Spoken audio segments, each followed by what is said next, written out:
आज इस वीडियो में हम लोग क्या जानेंगे कि प्रिस्क्रिप्शन लिखने के लिए कि कैसे प्रिस्क्रिप्शन को लिखा जाता है। तो सबसे पहले यहाँ पे होता है कि प्रिस्क्रिप्शन होता क्या है।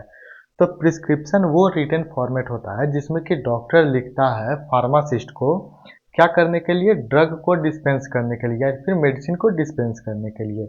जब डॉक्टर एक रिटन फॉर्मेट देता है फार्मासिस्ट को कि हाँ कौन कौन सा दवा देना है, और वो फार्मासिस्ट देख के दवाई को मरीज को देता है कि कौन सा दवा उसको देना है, इसको क्या बोलते हैं, प्रिस्क्रिप्शन बोलते हैं। तो ये प्रिस्क्रिप्शन को लिखा कैसे जाता है कि सबसे पहले प्रिस्क्रिप्शन में क्या आएगा।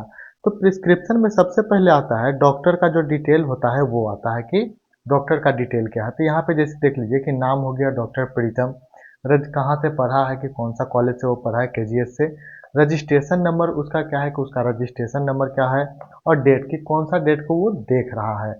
उसके बाद डॉक्टर के डिटेल के बाद होता है पेशेंट का डिटेल कि पेशेंट का क्या डिटेल है। तो पेशेंट के डिटेल में क्या होगा कि उसका नेम होगा कि नाम उसका क्या है कि नाम यहाँ पे देख लीजिए कि उसका नौरा फतेह अली खान नाम है तो नौरा यहाँ पे दिए हैं। एज क्या है उसका, तो उसका एज 30 ईयर यानी कि 30 साल का है। और सेक्स क्या है, फीमेल है। उसके साथ उसका रजिस्ट्रेशन नंबर क्या है, तो रजिस्ट्रेशन नंबर में हम देखे हैं कि 3624 36 उसका रजिस्ट्रेशन नंबर है। तो ये हो गया कि एक डॉक्टर का डिटेल हुआ, एक पेशेंट का डिटेल हुआ। इसके साथ ही अब सब कुछ देखने के बाद, उसे हिस्ट्री सारा कुछ लेने के बाद, अब कौन सा डिजीज है उसको डायग्नोस करना है। तो उसको डिजीज हो गया कि एसटीडी यानी कि सेक्सुअल ट्रांसमिटेड जो डिजीज है वो डायग्नोस हुआ है। तो डायग्नोसिस में क्या हुआ, एसटीडी। अब जब डिजीज डायग्नोस हो गया तो उसके बाद क्या करना होता है कि दवाई लिखना होता है। और दवाई लिखने से पहले एक साइन होता है आर एक्स का, जिसको क्या बोलते हैं, गॉड ऑफ जुपिटर बोलते हैं या फिर सुपरस्क्रिप्शन भी बोलते हैं।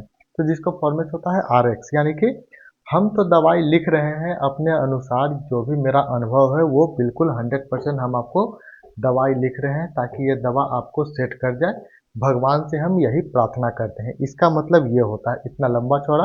लेकिन इसी को क्या बोलते हैं, गॉड ऑफ जुपिटर भी बोलते हैं, सुपरस्क्रिप्शन भी बोलते हैं। कि इसका मतलब कि हम आपको दवा दे रहे हैं वो आपको बिल्कुल 100% सेट कर जाए, यानी कि अच्छे तरह से आप वो दवा खा के ठीक हो जाए। उसके बाद आर एक्स लिखने के बाद क्या होता है कि जो भी दवा लिखा जाता है तो कैसे लिखा जाता है। तब यहाँ पे है कि टैबलेट दिए हैं, कौन सा tablet, doxycycline 100 mg twice a day, orally for 7 days. ये प्रिस्क्रिप्शन का पार्ट है कि इसी तरह से दवाई लिखना है। अब ये नहीं कि सिर्फ हम वहाँ पे लिख दिए DOXY Doxy 100 mg twice OD BD करके हम इस तरह से लिख दिए तो समझ में नहीं आएगा। तो फिर जब भी प्रिस्क्रिप्शन लिखना होता है तो उसमें प्रॉपर वे में लिखा जाता है कि कौन सा दवाई है, कितना मिलीग्राम का है, कितना डेज के लिए लेना है, कितने दिन में उसको लेना है। तो इस तरह से टोटली उसको डिफाइन करके लिखा जाता है। और उसी को क्या बोलते हैं, इंस्क्रिप्शन बोलते हैं, सब्सक्रिप्शन बोलते हैं, और सिग्मा उसी को बोलते हैं। उसके बाद नीचे अपना साइन करना है कि क्या आपका सिग्नेचर होगा, उसको इनिशियल्स बोलते हैं। अब कभी भी याद रखिएगा कि जब भी आप प्रिस्क्रिप्शन लिख रहे हैं तो प्रिस्क्रिप्शन लिखते समय आप जिसे मान लीजिए कि वंस ए डे लिखना है, वंस ए डे लिखना है, यानी कि दिन में आपको दवाई एक बार लेना है, तो इसको वंस ए डे। तो ओडी लिख के जो छोड़ दिया जाता था, ऐसा नहीं करना है। ओडी लिख के नहीं छोड़ना, पता नहीं किसी को मालूम है कि नहीं, ये एब्रीविएशन नहीं चलता है। उसको टोटली फुल्ली डिफाइन करके लिखना रहता है कि कौन सा दवाई है, दिन में कितने बार लेना है। अब जैसे कोई दवाई है 100 mg का है, ठीक है, इसको mg की जगह इसको ऐसे लिखना है 100 मिलीग्राम या फिर 100 mg, कैपिटल फॉर्म में लिखना है। अब ये नहीं कि 100 mg, अब ऐसे करके नहीं लिखना है, क्योंकि अब इसको कुछ भी पढ़ सकता है, माइक्रोग्राम है कि मिलीग्राम है कि क्या है। तो इस तरह से कभी भी प्रिस्क्रिप्शन जो लिखा जाता है तो उसमें शॉर्ट फॉर्म नहीं चलता है। जब भी शॉर्ट फॉर्म लिख के कोई भी प्रिस्क्रिप्शन लिखेगा तो इनवैलिड माना जाएगा। एक चीज़ और, जैसे मान लीजिए कि हमको देना है 0.5 mg का कोई दवाई देना है, तो हम उसको दे रहे हैं 0.5 mg डॉक्सीसाइक्लिन,